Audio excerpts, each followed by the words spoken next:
La guerre des généraux au Soudan a déjà provoqué la mort de dizaines de milliers de personnes et provoqué le déplacement de 10 millions de Soudanais selon les Nations Unies.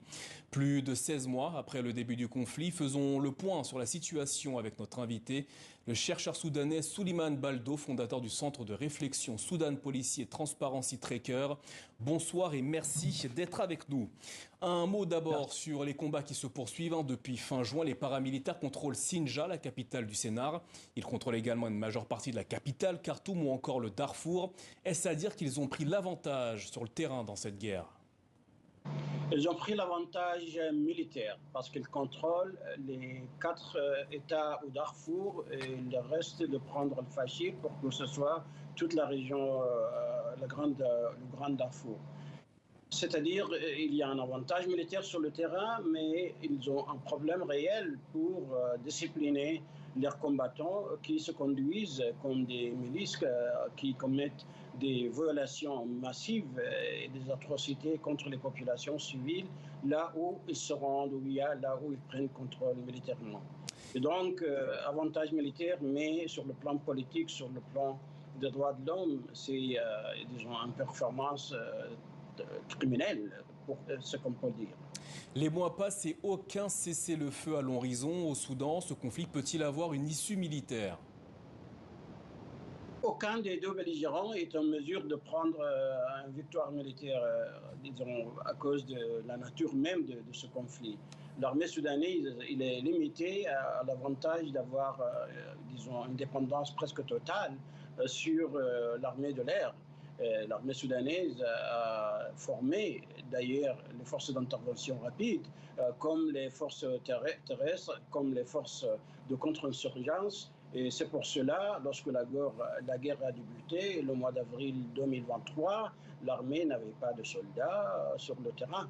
Et il est en train de former activement disons, des groupes, des volontaires et de recruter dans ses rangs aussi les milices des mouvements armés du Darfour, comme disons, de l'État de Nil Bleu, le Front de libération du Soudan de Malik Agar.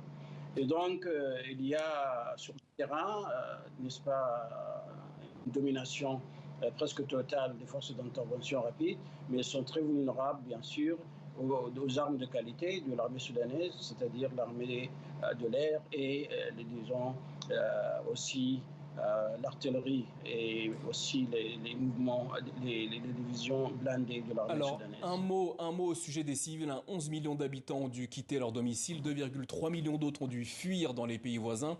Comment interpréter l'annonce de la réouverture du poste frontalier d'Adré pour l'acheminement de l'aide humanitaire? Il y a une situation de famine réelle au Soudan. Et d'ailleurs, ça a été annoncé par les très peu d'organisations humanitaires internationales œuvrant sur le terrain, comme le groupe des médecins sans frontières. Différents chapitres sont en train d'essayer d'aider dans des conditions très difficiles.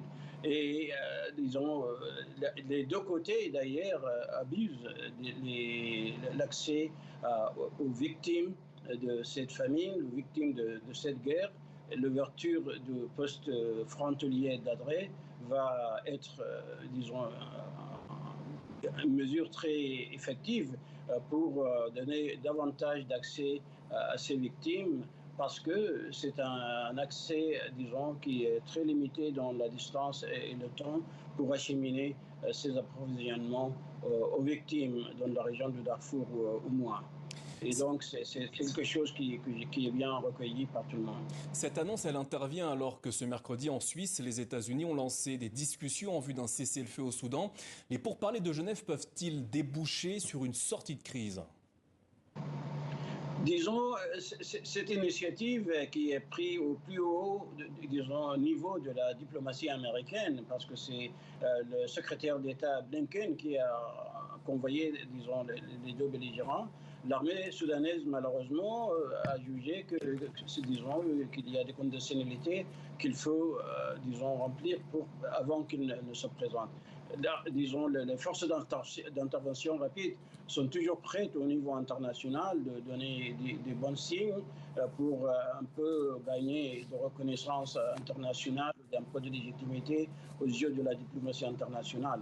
Mais sa conduite sur le terrain, c'est tout à fait autre, n'est-ce pas? Ça contredit les engagements et les bonnes déclarations qu'ils font au niveau diplomatique international. Malheureusement, donc, les deux ne sont pas présents. C'est une réunion interministérielle de tous les médiateurs dans les efforts de réaliser le pays dans le pays.